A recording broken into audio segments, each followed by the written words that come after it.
शांति। 15 अप्रैल। बाबा हम सभी में सेवाओं की भी उमंग भर रहे हैं कि जो रात दिन सेवा करते हैं वो मेरे बहादुर बच्चे हैं। तुम जानते हो और सभी को बताते हो कि भगवान इस समय आकर दैवी राज कैसे स्थापित कर रहा है। बड़ी हुई ये बात है। तुम योग बल से विश्व की बादशाही लेते हो, योग बल से इन विकारों पर विजय प्राप्त कर लेते हो, तो तुम माया जीत जगत जीत बन जाते हो। तो राजयोग सिखा रहा है शिव बाबा हम सबको आकर। इस पर आज बाबा बहुत अच्छी बात कह रहे हैं कि देखो किसी को भी ये पता नहीं है कि परम धाम कहाँ है, आत्माएं कहाँ रहती हैं, आखिर कहीं से तो आती होंगी। परम धाम घर है जिसको मुक्ति धाम कहते हैं, जहाँ आत्माएं मुक्त होकर जाती हैं, वहीं सब आत्माएं रहती हैं। हर धर्म की आत्माएं अपने अपने सेक्शन में रहती हैं। अब मैं तुम्हें ले जाने आ गया हूँ और तुम सभी आत्माएं पावन बनकर फिर अपने धाम चली जाओगी। तो बाबा का ये प्रैक्टिकल में कार्य चल रहा है, ब्रह्मा द्वारा स्थापना का, नई दैवी राज्य की स्थापना का। तो शंकर के द्वारा महाविनाश हो जाएगा। अपना ही विनाश करने के लिए बॉम्ब्स बना लिए हैं, समझते भी हैं इससे हम अपना ही विनाश कर लेंगे। एक दूसरे को कहते हैं न बनाओ, लेकिन सब बनाते जाते हैं। तो बाबा कह रहे ये विनाश तो होना ही है, क्योंकि कलयुग की रात पूरी होनी है। एक सुंदर बात कही, इस विनाश में बॉम्ब्स के द्वारा 2/3 दुनिया नष्ट हो जाएगी, 3/4 नष्ट हो जाएगी। केवल 1/4 हिस्सा बचेगा भारत और इसके आसपास का। भारत में फिर से स्वर्ग स्थापित हो जाएगा। तो तुम ये दैवी स्वराज स्थापित कर रहे हो और उसमें तुम्हें अपनी तकदीर बहुत महान बनानी है। अब बाकी सारी मुरली तकदीर बनाने पर है। दुनिया में भी किसी ने राजा के घर जन्म लिया हो तो लोग कहेंगे बड़ा तकदीर लेकर आई है ये आत्मा। तुम भी बाबा के पास आए हो स्वर्ग की तकदीर लेकर, और उच्च तकदीर बनाने के लिए तुम्हें महान साधनाएं करनी हैं। तकदीर लेकर तुम आ गए, यानी बाबा के बन गए तो स्वर्ग के अधिकारी बन गए। तकदीर शुरू हो गई, तकदीर खुल गई। लेकिन अब उसमें ऊंची तकदीर, विश्व महाराजन बनना, महारानी बनना, या प्रजा बनना, साहूकार बनना, या दासदासी बनना, ये तकदीर बनाने का खेल सबके अपने ऊपर है।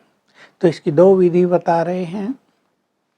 एक, जितना तुम ईश्वरीय कार्यों में सहयोगी बनते हो, सेवा, उससे तुम्हारी तकदीर ऊंची बनती है। और दूसरा, जितना तुम योग युक्त रहते हो। बाबा ने बहुत ध्यान तो योग युक्त होने पर दिया। जो जितना ज्यादा याद में है उसकी तकदीर उतनी ही ज्यादा ऊंची है।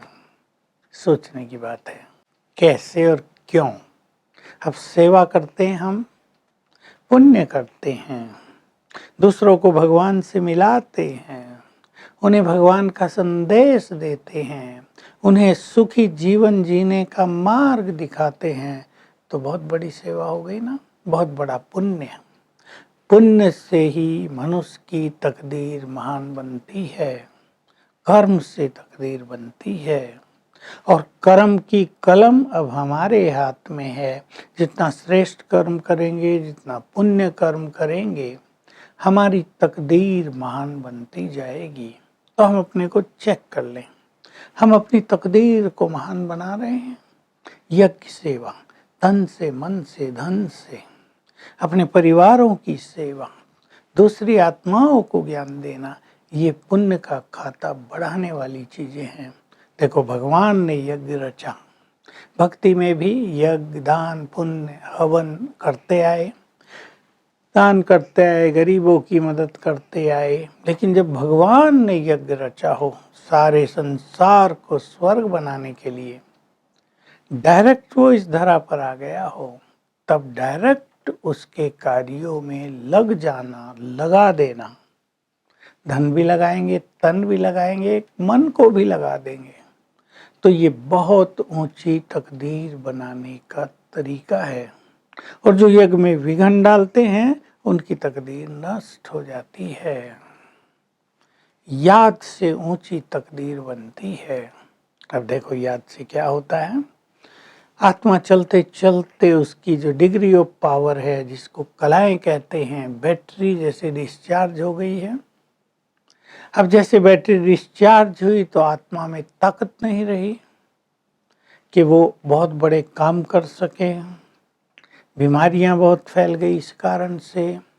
मनुष्य के कर्म श्रेष्ठ नहीं रहे।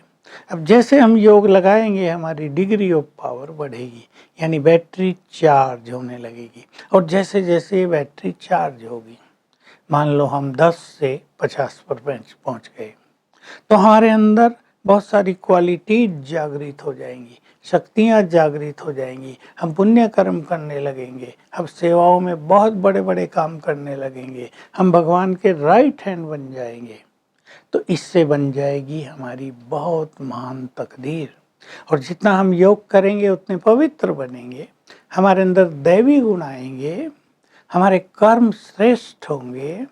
तो जिनको ये तीनों चीजें होती हैं उनकी तकदीर महान बन जाती है। तो भगवान आ गया है राज्य स्थापित करने।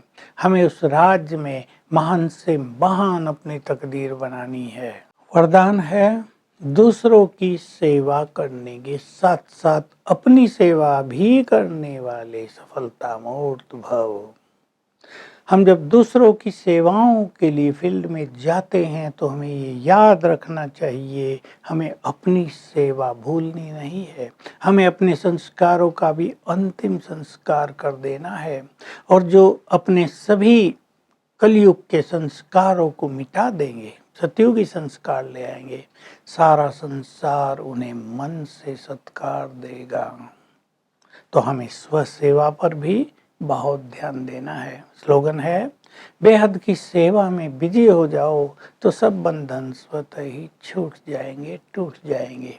तो आज हम चेक करेंगे अपनी तकदीर को कि जब भगवान तकदीर देने आया है तो हम कितनी ले रहे हैं सेवाओं से और योग बल से। और आज अभ्यास करेंगे बाप दादा के आह्वान का। हर घंटे में एक बार उसे बुला लो, आधे मिनट के लिए उसे दृष्टि लो, उनका हाथ मेरे सिर पर है ये महसूस करो, दिन आनंद में बीत जाएगा। ओम शांति।